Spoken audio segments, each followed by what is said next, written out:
The Senate today voted to advance a small business lending bill, and I have with me Senator George LeMieux of Florida to talk a little bit about his vote.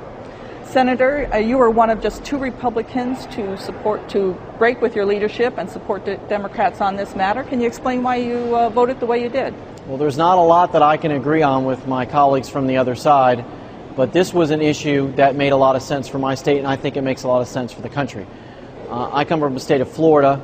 That's a small business state. We've got nearly 2 million of them, and they're struggling. They can't get loans from their banks. I just visited a small business in Orlando last week who couldn't get a loan. It's expanding. It's creating jobs. They had to sell off a majority portion of their business to get financing.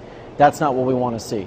This proposal will put $30 billion in the hands of community banks to lend to small businesses who, as we know, are the creators of more than 2/3 of the jobs in this country, especially in a state like Florida. So it made sense to me. There's also $12 billion of tax cuts for small businesses in this bill. Doesn't increase taxes, doesn't increase the debt, doesn't increase the deficit. Made a lot of sense for a state like Florida. That's why I supported it.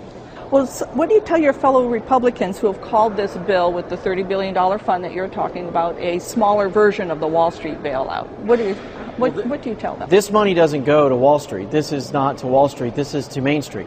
This is to the banker that you know down the street, who you're in Rotary with, who's in church or synagogue with you, who you know in your hometown. That banker who's trying to lend to the dry cleaner, to the painter, to the small business that's trying to buy some equipment or hire some new people. That makes all the sense in the world to me. The money will be paid back. It will not increase the debt or deficit. And we need it in my state. When I drive around on the highways in my state, I see a lot of strip shopping centers where they're now vacant and where you see businesses have closed down. And this is the most challenging time that anyone can ever remember in Florida. So if this can provide some assistance so that those small businesses like the one I met last week in Orlando won't have to sell off the majority interest in their company in order to expand, but can get a loan, that means they can hire more people. We've got nearly 12% unemployment in Florida. People are really suffering.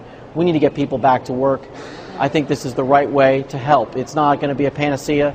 It's not going to solve the problem completely, but I think it'll help.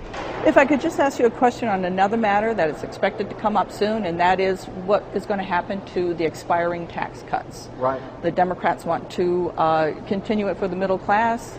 Republicans say no, continue all of them. Would you support a bill if it only included extending the tax cuts for the middle class and not extending the wealthier brackets?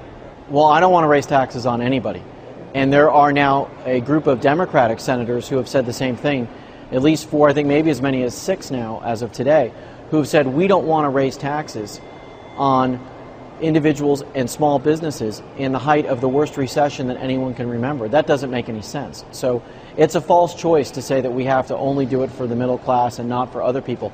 We should not raise taxes on anyone during a recession, especially the 750,000 or so small businesses who file as individuals and who would be taxed more for doing it. Those are the people who are trying to create jobs. We need them back in the game. So I'm not for any tax increases, and there's a growing number of Democrats who I believe are going to join Republicans in being against this increase of taxes.